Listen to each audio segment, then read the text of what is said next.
महादेव। सभी शिव भक्तों के लिए हर हर महादेव। साल की सबसे बड़ी शिवरात्रि आ रही है, यानी शिवरात्रि आने वाली है। सभी भक्त चाहते हैं कि महादेव को प्रसन्न करें और महादेव हमारी पूजा को स्वीकार करें, लेकिन अक्सर छोटी गलतियों की वजह से सामग्री अधूरी न रह जाए, इसके कारण मनचाहा फल नहीं मिल पाता।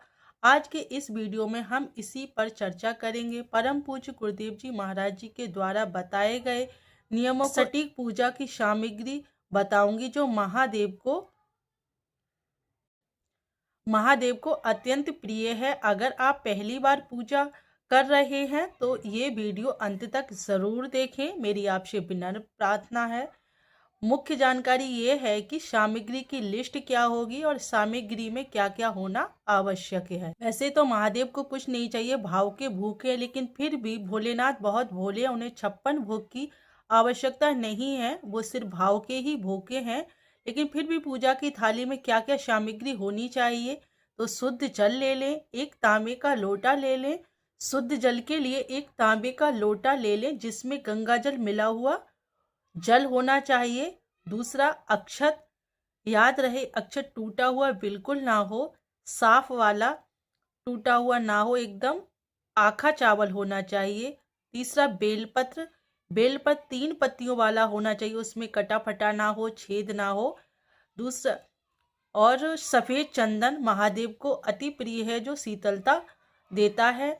अमीर और गुलाल शिव जी के उत्सव पर विशेष रहता है। काले तिल, जो कष्टों के निवारण के लिए होते हैं।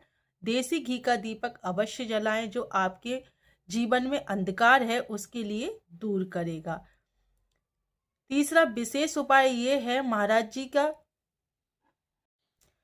अंधकार को दूर करता है, तो इसीलिए महाराज जी का एक उपाय और है। महाराज जी कहते हैं कि अगर आपके पास कुछ भी ना हो तो भी बस एक लोटा जल और एक बेलपत्र पूरी श्रद्धा से अगर महादेव को समर्पित किया जाए तो वह जल भी इतना फलदायी होता है कि जो कि हमने बहुत सारी सामग्री को अर्पित किया हो। जल चढ़ाते समय आपका मुख दक्षिण दिशा की ओर होना चाहिए, आपका मुख दक्षिण दिशा की ओर होना चाहिए। और एक छोटा सा और उपाय करें साथी, कि ये छोटा सा काम है जो आपकी किस्मत को बदल देगा, जिसमें आपको उस समय जल चढ़ाते समय श्री शिवाय नमस्तुभ्यं का पाठ करना चाहिए, मतलब मंत्र को जपते रहना चाहिए। इससे आपकी सभी मनोकामनाएं पूर्ण हो जाएंगी, आपकी किस्मत को बदल देगा। अगर कुछ भी आपको सामग्री की व्यवस्था नहीं हो पा रही है, आपने पहली बार व्रत रख रहे हैं, आपको बिल्कुल भी नहीं पता है और क्या क्या करना चाहिए, तो आप कुछ भी नहीं है आपके पास, तो आप सिर्फ एक लोटा जल ले लें, जल पात्र ले लें और उससे शिव जी को जल अर्पित करें।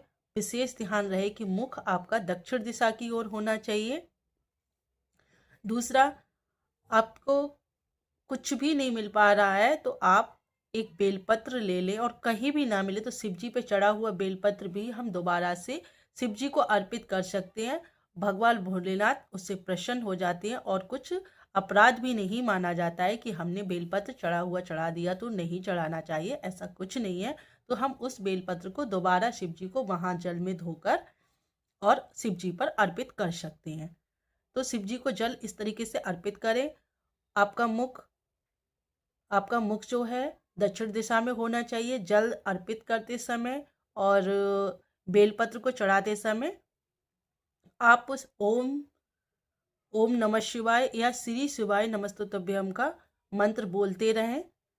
इससे भगवान शिव प्रसन्न होंगे, आपकी मनोकामना पूर्ण होगी, क्योंकि महाशिवरात्रि के दिन जो भी किया जाता है उसका दोगुना फल मिलता है, ऐसा माना जाता है पुराणों में। तो इसलिए आप उस समय ओम नमः शिवाय या श्री शिवाय का जाप अवश्य करते रहें। दूसरा, आपको करना क्या है,